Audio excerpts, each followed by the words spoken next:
Hello everyone, कैसे हैं आप सब। गाइस आज हम करेंगे बीएड सेकेंड ईयर का पेपर 1 है ज्ञान और पाठ्यक्रम, नॉलेज एंड करिकुलम। ठीक है, तो आज हम जानेंगे कि ये जो नॉलेज है उसका मीनिंग क्या है, बेसिकली उसका अर्थ क्या है। ठीक है, जैसे कि हम जानते हैं कि ज्ञान का अर्थ होता है किसी चीज़ के बारे में जानकारी एकत्रित करना। ठीक है, और हम ज्ञान के आधार पर हम ही किसी भी कार्य को सफलतापूर्वक पूरा कर सकते हैं, हम ये सब जानते हैं। देखिए, जैसे एक छोटा बच्चा होता है, अगर हम इसकी थोड़ी सी नॉलेज के बारे में बात करें तो एक छोटा बच्चा होता है, उसको उसके प्रारंभिक वर्षों में उसको किसी चीज़ के बारे में नॉलेज नहीं होती है, लेकिन वो कुछ अपने ऐसे कार्य करता है जिससे वो नॉलेज को एकत्रित करता है। जैसे कि अगर एक बार कोई मोमबत्ती अगर वहाँ पे जगी हुई है, ठीक है, अगर वो उस पर हाथ डालता है तो उसका एक बार हाथ जल जाएगा, तो उसने क्या किया, जब वो दूसरी बार वहाँ जाएगा तो वो उसमें हाथ नहीं डालेगा। क्यों नहीं डालेगा? क्योंकि उसको इस बारे में जानकारी, उसको ये ज्ञान हुआ कि अगर वो उसमें हाथ डालेगा तो उसका हाथ जल जाएगा, तो उसको एक अनुभव हुआ। ठीक है, क्योंकि अनुभवों के आधार पर ही हम ज्ञान को एकत्रित कर सकते हैं, बिना अनुभव के आधार पर ज्ञान को एकत्रित नहीं किया जा सकता। क्योंकि जब तक आप किसी चीज़ को करके नहीं सीखेंगे तब तक आपको किसी भी ज्ञान की प्राप्ति करना असंभव है। तो इसी प्रकार हम आगे बढ़ेंगे। आज मैंने इसमें कुछ नोट्स बनाए हैं जो कि मैं आपके साथ शेयर करूंगी। इससे पहले मैं चाहती हूं कि आप मेरे चैनल को सब्सक्राइब, लाइक, शेयर ज़रूर करें, बेल आइकन को क्लिक करें। ठीक है, चलिए अब हम स्टार्ट करते हैं। What is knowledge. देखिए, इसमें लिखा गया है कि ज्ञान क्या है। मानव प्रकृति से ही जिज्ञासाशील है, जिसके कारण वह आसपास के वातावरण की जानकारी प्राप्त करने के लिए प्रेरित रहता है। देखिए, हम भी हैं, हम क्या करते हैं, हम अपने समाज में हर व्यक्ति के साथ अंतर्क्रिया स्थापित करते हैं, कई काम करते हैं, उससे क्या हमें अनुभवों की प्राप्ति होती है। उस अनुभव के आधार पर ही हमारे ज्ञान का क्या होता है, विकास होता है।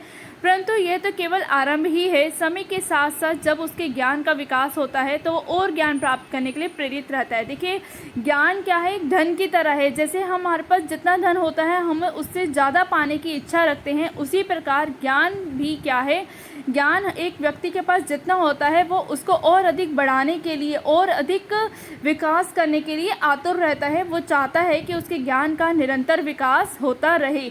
और ये भी सत्य है कि ज्ञान की जो सीमा है वो क्या है, कोई सीमा नहीं है, और इसको ये निरंतर चलने वाली प्रक्रिया है। इसलिए मनुष्य के लिए यह आवश्यक हो गया है कि वे अपने ज्ञान को और भी बढ़ाए और अपने ज्ञान को आधुनिक ज्ञान के साथ जोड़ने का प्रयत्न करें। लेकिन अब हम क्या करते हैं कि जैसे अगर हमारे को कोई प्रीवियस नॉलेज है तो हम उसको क्या करेंगे, उस प्रीवियस नॉलेज को अपनी न्यू नॉलेज के साथ, अपने आधुनिक युग के साथ जोड़ने का प्रयत्न करेंगे। क्योंकि अगर हम अपनी पुरानी सोच को ही, अगर हम पुराने ज्ञान को अगर वहीं तक सीमित रखें तो उस ज्ञान का कोई फ़ायदा नहीं होगा। और यदि हम उसी ज्ञान को अगर नए ज्ञान के साथ जोड़ते हैं तो हमारे को किसी नए प्रोडक्ट का क्या होगा, प्राप्ति होगी। ठीक है, तो इसमें था कि अगर हम अपने पुराने ज्ञान को आधुनिक ज्ञान के साथ जोड़ेंगे नहीं तो क्या होगा, आज के युग की बदलती परिस्थितियों के साथ अपने को बदल सकना असंभव हो जाएगा। क्योंकि देखिए, अब पुराना ज्ञान हमारा क्या है, हमने क्या पढ़ा है। जैसे कि पहले देखें, हम पहले पढ़ते थे कि इसके किताबों के थ्रू ही पढ़ते थे, सिर्फ रटने पर बल दिया जाता था। लेकिन आज क्या है, आज मॉडर्नाइजेशन हो चुका है, आधुनिकीकरण हो चुका है। तो इसमें क्या है, बेसिकली बच्चों को जो होता है न्यू एक्टिविटीज़ के थ्रू कह सकते हो, प्रोजेक्टर के थ्रू कह सकते हो, ऑडियो विजुअल एड्स के थ्रू कह सकते हो। आज मतलब इतने सारी टेक्निक्स आ गई हैं कि जिससे हम अपने नॉलेज को एनहांस कर सकते हैं, उसको बढ़ा सकते हैं। तो क्या है, हमारे को ज़रूरत क्या है, बस अपने प्रीवियस नॉलेज को हमें न्यू नॉलेज के साथ क्या करना है, उसको जोड़ना है। और ज्ञान प्राप्ति की जिज्ञासा प्रत्येक आयु वर्ग में होती है। देखिए, ज्ञान की कोई वर्ग तो है नहीं कि भाई नहीं छोटा बच्चा ही ले सकता है या उससे वयस्क ले सकता है या प्रौढ़, ये इसकी कोई ना ही कोई वर्ग अंतराल इसके लिए निश्चित है, ना ही कोई सीमा निश्चित है। इसे किसी भी समय, किसी भी वक्त जो होता है एक व्यक्ति ग्रहण कर सकता है और वृद्ध व्यक्तियों में देखने को मिलती है। यदि हम चाहते हैं कि प्रौढ़ों का मानसिक, शारीरिक तथा बौद्धिक विकास निरंतर होता रहे तो मनुष्य की जिज्ञासा की प्रवृत्ति को संतुष्ट करते रहना चाहिए। देखिए, एक व्यक्ति एक ज्ञान को तभी प्राप्त कर सकता है जब उसके पास उस ज्ञान को प्राप्त करने के अवसर प्राप्त हो। क्योंकि जब तक उसके अवसर ही नहीं होंगे तो वो उस ज्ञान की प्राप्ति करने में अक्षम रहेगा।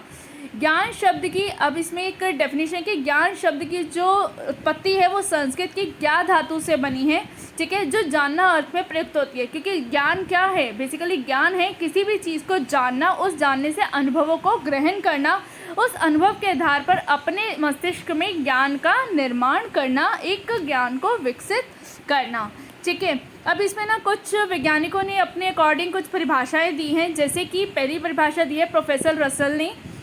उनका मानना है कि ज्ञान वह है जो मनुष्य के मन की आंखें खोलता है, ठीक है। तो इसकी व्याख्या है, ज्ञान मानव जीवन को, हमारे मन को प्रकाशित करता है तथा ज्ञान अज्ञानता तथा अंधविश्वास को दूर करता है। ये सत्य ही है। अगर हमारे को किसी चीज़ का ज्ञान है तो हम इससे अंधविश्वास से, क्या कहते हैं, अज्ञानता से क्या रहेंगे, दूर रहेंगे, और ये हमारी मन की आंखों को खोलेगा, क्योंकि हमें सही गलत की पहचान करने में सक्षम होंगे। और दूसरी परिभाषा दी है विलियम जेम्स ने, ज्ञान व्यवहारिक प्राप्ति और सफलता का दूसरा परिणाम है। देखिए, ज्ञान व्यवहारिक प्राप्ति, अगर हम किसी भी चीज़ को प्रैक्टिकल करके देखते हैं, जो उससे हमारे को अनुभव प्राप्त होता है, उसी के आधार पर हमें ज्ञान क्या होता है, ज्ञान की प्राप्ति होती है। इसकी व्याख्या, ज्ञान हमारे चरित्र का निर्माण करता है, हम अनुशासित करता है, हमारे जीवन को सार्थक तथा सफल बनाता है। सुकरात के अकॉर्डिंग ज्ञान सर्वोच्च सद्गुण है। उन्होंने ज्ञान को ही सबसे बड़ा, जीवन का सबसे बड़ा लक्ष्य माना है। तो ये था आज का हमारा टॉपिक कि ज्ञान क्या है, और कुछ वैज्ञानिकों ने अपने मत के अनुसार कौन कौन सी परिभाषाएं दी है। मैं चाहूँगी कि आप इनमें से, अगर प्रोफेसर रसल या सुकरात, अगर इनमें से कोई दो भी डेफिनेशंस आप लर्न कर लेंगे, क्योंकि ईजी है, कोई ज़्यादा डिफ़िकल्ट नहीं है, और अगर आप इसको एग्ज़ाम में अगर ऐसे लिखते हैं, ऐसे प्रेजेंटेशन देते हैं, तो आपको अच्छे मार्क्स ज़रूर मिलेंगे। सो आज के लिए बस इतना ही।